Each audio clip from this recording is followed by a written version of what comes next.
अस्सलाम वालेकुम नाज़रीन, उम्मीद है कि आप खैरियत से होंगे। अल्लाह आपको आफ़ियत से रखे। आजकल हमारे बच्चे और बच्चियां स्कूल को पढ़ने के लिए नहीं जा रही, केपी कोर्स करने के लिए जा रहे हैं। अब आप पूछेंगे केपी कोर्स क्या है? केपी कोर्स खा के फिरना, यानी सुबह खाना और शाम तक फिरना, फिर घर को आ जाना। घर में पूछे क्या पढ़ के आए? क्या बेहतरीन पढ़ के आए। फिर एग्ज़ाम आ गए तो फेल हो गए।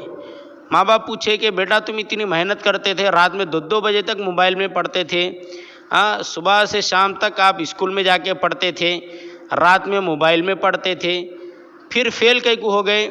नहीं, मैं पेपर सही लिखी थी, उन सही नहीं चक्का रहूँगा। अब उसके ऊपर डाल देते हैं और अपनी गलतियाँ माँ बाप से छुपाते हैं। और माँ बाप ये समझते हैं कि हमारी बच्ची रात में 2-2 बजे तक पढ़ रही, कितनी नेक बच्ची है देखो, कितनी अच्छी बच्ची है देखो। और शाम में देखे तो मोबाइल के अंदर, दिन में देखे तो गैरों के साथ छर्रे उड़ा रही। शाम में चाटिंगा, दिन में पार्कों में जाके चुम्मे चाटियाँ और शाम में चाटिंगा। अब ये सब चलते रहे तो बच्चे पास होते, डॉक्टर बने तो हंधे चित्ते डॉक्टर बनते। मरीज़ गया वहाँ पे सेहत के वास्ते मुर्दा निकल के आता हूँ। और अगर पायलट वगैरह बने तो पूरा प्लेन ही गायब कर देते ऊपर का ऊपर। ऐसे लोग ना दुनिया में कुछ करे सर का है, ना माँ बाप का नाम रोशन करे सर का है, और ना कौम के लिए आगे बढ़ के कुछ करे सर का है। और जो लोग अपनी बच्चियों के ऊपर भरोसा करके आँख मूंझ कर घर के अंदर बैठ जाते हैं, बाद में जाने के बाद में उन्हें खून के आंसू रोना पड़ता कि हम अपनी बच्चियों के ऊपर भरोसा करके हम उन्हें छोड़े थे, लेकिन नतीजा ये मिला कि सारे महल्ले में और सारे इलाके में, सारे ख़ानदान में हमारी इज़्ज़त उछल गई, हमारी इज़्ज़त तार तार हो गई, हमारी बेइज्जती हो गई। अल्लाह ताला कौम के बच्चियों को नेक साले ज़िंदगी गुजारने की, तक़वे तहारत वाली ज़िंदगी गुजारने की तौफ़ीक़ अता फ़रमाए। वीडियो को लाइक करें, ज़्यादा से ज़्यादा शेयर करें, और आपकी क्या राय हैं हमें कमेंट में ज़रूर बताएं, अपनी दुआओं में हमें याद रखें। हज़रत आयशा रज़ी अल्लाह तआला अन्हा से हज़रत अनस आकर पूछते हैं, अम्मी जान ज़लज़ले क्यों आते हैं बता दीजिए, ये हादिसात क्यों आते हैं बता दीजिए। हज़रत अम्मा आयशा ने क्या फरमाया, अगर मैं बताऊंगी तो तुम जिंदगी भर भी अफसोस करोगे और मर के जब उठोगे तब भी गम करोगे। कहने लगे अम्मी जान बता दीजिए किससे ज़लज़ले हादिसात परेशानियां आती हैं। तो अम्मा आयशा रज़ी अल्लाह तआला ने क्या बेहतरीन बात फरमाई, और मेरे मुताले में भी आज ही पहली बार आई।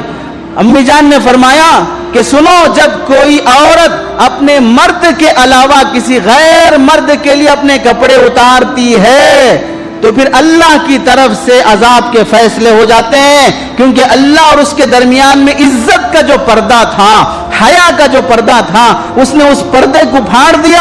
अब अल्लाह भी उसे जलील करने के फैसले कर लेते हैं। जब कोई औरत अपने शोहर के अलावा किसी और के लिए अपने जिस्म पर खुशबू लगाती है तो फिर अल्लाह ताला उस औरत की हलाकत के फैसले कर लेते हैं। जब कौम जिना में मुब्तला हो, व शरीबुल खमर, और शराब की आदत ज्यादा हो जाए और जुल्म आम हो जाए, तो फिर उस वक्त अल्लाह ताला अल्लाहु फी समाइही, अल्लाह आसमान पर रहते हुए उसे गीरत आ जाती है, और फिर अल्लाह फरमाते हैं जमीन से तज़लज़ली बिहिम, इन सब को जलजलों में मुब्तला कर दो, इन हादिसात में मुब्तला कर दो। ये परेशानियां गुनाह और मासियत की वजह से आते हैं। आज लॉकडाउन के 2 साल गुजर गए, वायरस के 2 साल गुजर गए, लोगों की तिजारतें ठप पड़ गई, लोग सूली लेके मर गए, फांसी लेके मर गए, किसान मर गया, लोग एक दूसरे के किड्स पर, एहसान पर, उनके सदक़े खैरात पर पलने के मोहताज हो गए, घरों पे जाके भीख मांगने पे मजबूर हो गए, इज्जत वाले कर्जों पे जिंदगी गुजारने पे मजबूर हो गए। ये सारी परेशानियां, अपनों को जनाजा देने की तौफीक ना मिली, कंधा देना नसीब नहीं, गुस्ल देना नसीब नहीं, जनाजा पढ़ना नसीब नहीं, दफन के बाद दुआ करना नसीब नहीं, ये सब हालात मुसलमान ने देखा। बाप का जनाजा दे नहीं सका कंधा, बेटा रहते हुए भी भाई को उठा नहीं सका, भाई होते हुए भी। ये सारे मंजर मुसलमान देखने के बाद भी अल्लाह गवाह है, क्या इन हालात के बाद मुसलमान एक गुनाह से तौबा किया, एक सांचक की रस्म से, पाउमेस की रस्म से, जुमागी की रस्म से, जुल्मे की रस्म से, मुंह भराई की रस्म से, गोद भराई की रस्म से, मुंह दिखाई की रस्म से, कौन सी रस्म से मुसलमान तौबा की